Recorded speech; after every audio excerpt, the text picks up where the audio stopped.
In this course, we're going to be building an authentication system that's a bit more advanced than Filament V4.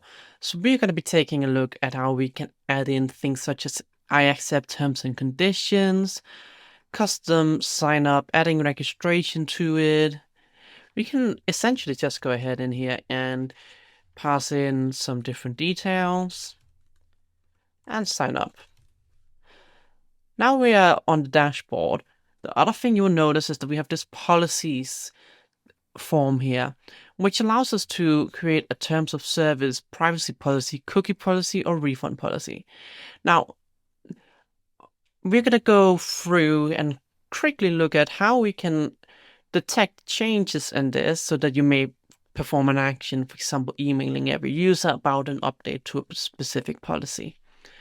Now, that's really all we're going to be doing in this case, but there's a few extra features that if you are subscribed on my website, tutilidacoder.com, we can head in and you can get some extra features that you can add to this.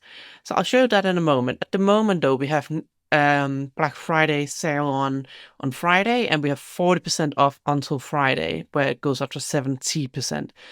You can get it with a 1 month free trial, or you can go for a yearly or lifetime membership. But let's take a look at what you get if you are subscribed on the website and what additional features we will be adding as well.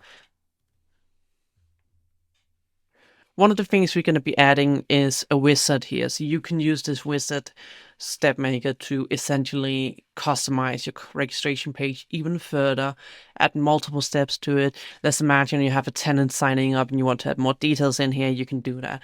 Now, this is just an example that doesn't really have any extra components, but if we go ahead and take a look, you can see we can create another user in here.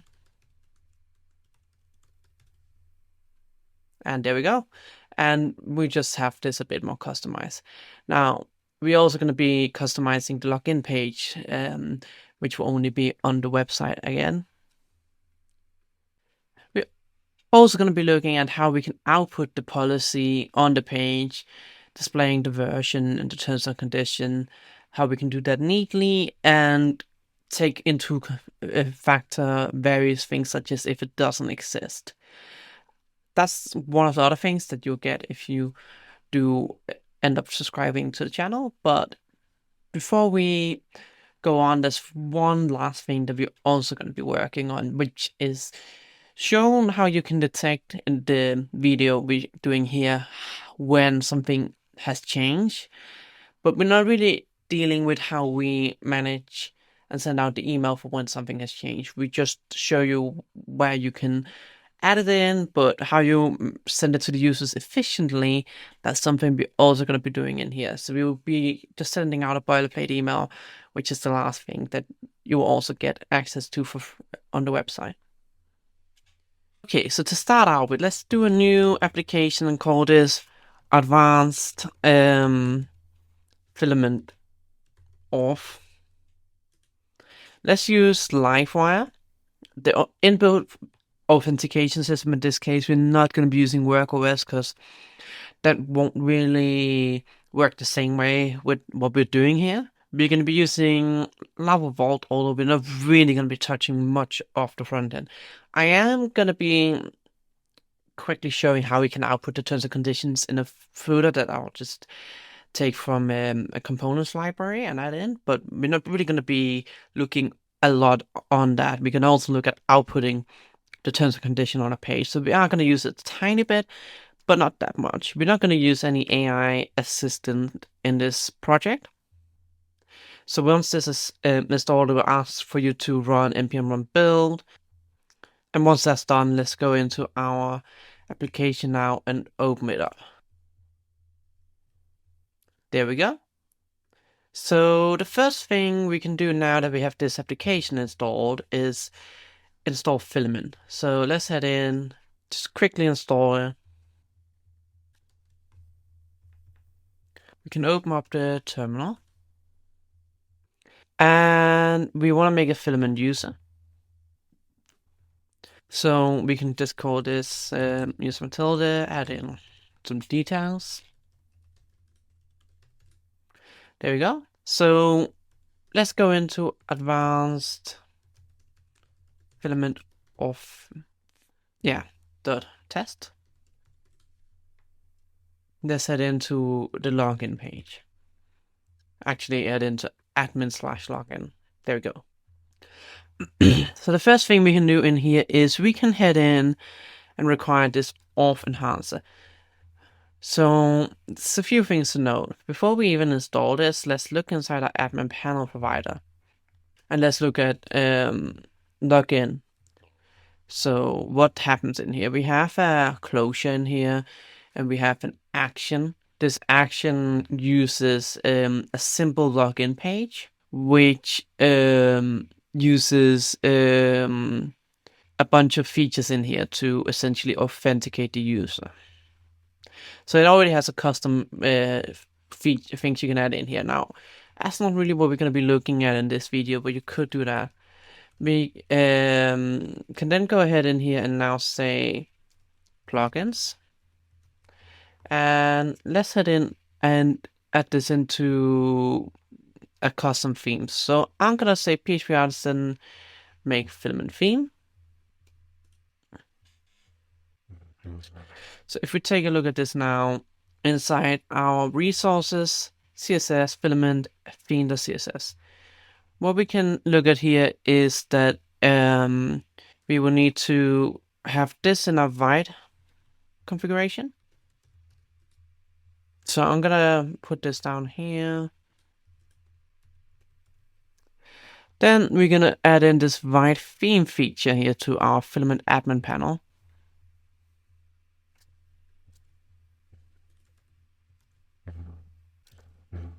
And we're gonna go back into the page here. So let's find that.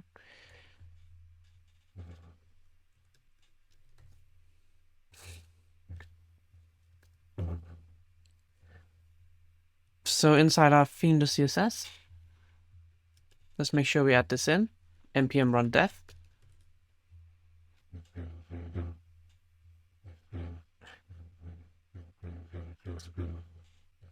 Let's just make sure we add this in here. And then we can add in this plugin. Let's add in a registration one here.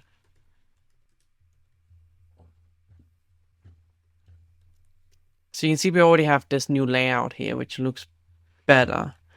So we can create a custom layout as well, if you have that.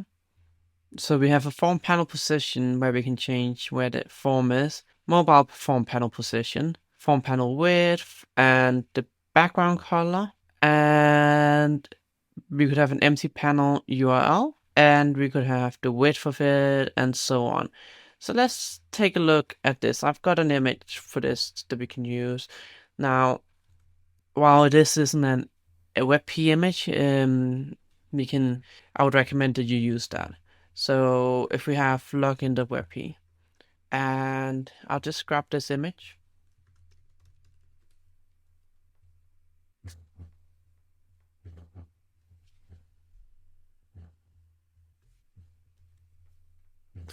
Okay, and let's set this into images, JPG.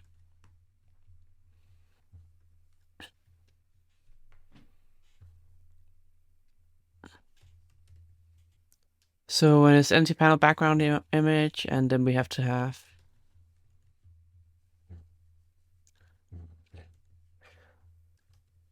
can add the background color.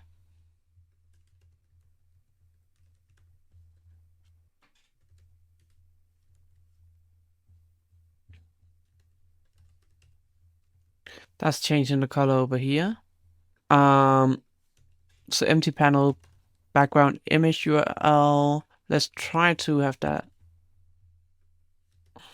There we go. We could change this to just sync for now, actually, I think. Maybe 100. There we go. And now we have a bit more of a nice looking account, and we have the registration here. I'm also going to go ahead and change the primary color to indigo. There we go. So the other thing is now we want to agree to terms and conditions once we sign up here. So inside our registration, let's see what happens here. So we have this action, which is a register class, which is a simple page. And let's see if we can customize this. So we want to customize this registration page. We could also do it for the login page, but for now I don't see a reason for that. If you want to use show off, we could look at that in a different video. But for now we're going to be doing terms and conditions management rather than that anything else. So let's head into our filament actually application here and have a filament folder. So I want to create a filament folder and we want to have pages/auth. In here we can add in a PHP file called register. And we're gonna have a namespace in here for app filament pages auth. We're gonna have a class of register and it's gonna extend space not base register, but it's going to extend. We are going to call this base register though, because but it's going to extend something called use filament pages of register, and we're going to have this as symbol page actually for now. So we need to include filament of pages register, which is the one that we saw earlier when we looked at the registration function and the admin panel provider. So in here we need to have a public function call form, and we need to have a schema in here. So basically the imports we need is these. So let's get rid of that one there. And in here we need to return schema. And we need to have components. So for now, let's just return these. Then let's go ahead and have a protected function. Protected function get terms form component. We need to return a component here. And we need to do a checkbox make terms. And let's actually just return it like this. So what we're doing is we're printing out I accept the terms and conditions in a label. We haven't accepted required, and then we just say this get terms form component. Now the first thing you'll notice is that nothing has happened. If we head into our admin panel provider, it's because we need to provide this new register class. And there you go. Now this does leave us with the issue of this auth UI enhancer giving us a bit of a problem. So let's see if we can look at the documentation again for this one.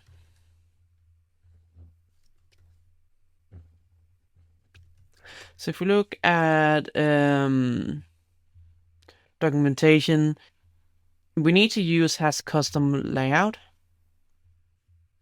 So inside our register one, use has custom layout. And let's go into our register. There we go. I accept terms and conditions. This obviously goes to 4. That's perfectly fine for now. Let's try to create an example user here. There we go. We are able to create a user. And what happens if we try to just put in not accepting? It says this needs to be accepted before you can do anything. We can now make a model called policy. Or actually, we can use the make filament resource. And we can call this policy resource. Add in a model and a migration. And the type attribute should be the name of the policy. We don't need read-only. We don't need that. So let's take a look at our models. Here we now have a policy model, and we have a create policies table. In here, we need to have a table and a string of name. We need to have a table and we need to have version. We need to have a table, long text, this content. And we need to have the is active. And if we go ahead and migrate that now, we may also have who created the policy. So we can have a foreign ID for user, class, constraint on delete cascade. So let's import this class as well. Use app models user. There we go. Migrated. Let's head into login. We have this policy form now. So let's head into our policy form. Let's head in and make sure this is actually, let's just make sure we have in here text input, make, and I think we decide to go with name required. Then we need one for text input for make version. That should be required. Helper text, e.g. v1.2 or something like that. And then we need to have a rich editor, make content, and we want this one to be column span full. And we actually want this to be a select component because we don't necessarily have many policies. We just have to have select, make, name. And in this name, we need to have required. Actually, so let's make sure we have select. There we go. And let's make sure we have some options passed through. You can see we now have these options in here. Now, I think we should go ahead and add in this as searchable, and we need to preload them in case there's many policies you would want to add in to an application. Let's just tidy this up now a bit. The next thing we would need is observer. So we need to have a policy observer. And that will go ahead and create a policy observer. So inside observers, we have policy observer. Inside policy, we can then say observed by policy observer class. We need to have in here a protected fillable. So use ID version is active and so on. Inside our policy form, let's go in and also add in a hidden, where we just add in the user ID. And let's add in toggle and make is active, default to be true. So let's see if we can create a terms and condition policy.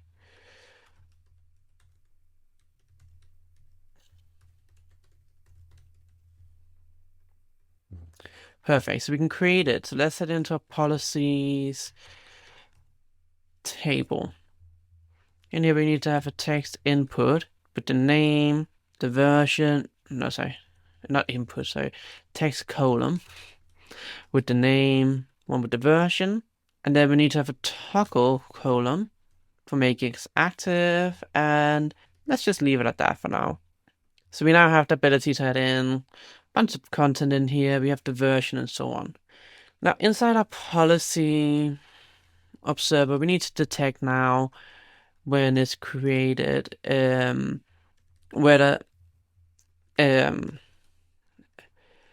updated, if actually more when it's updated, if there's an update to the policy. And then the idea is that we send an email out here. Now, I'm not going to write the email for you. I'm just going to show you the code for where we can then trigger an email so you can go ahead and write an email saying that the policy has been updated.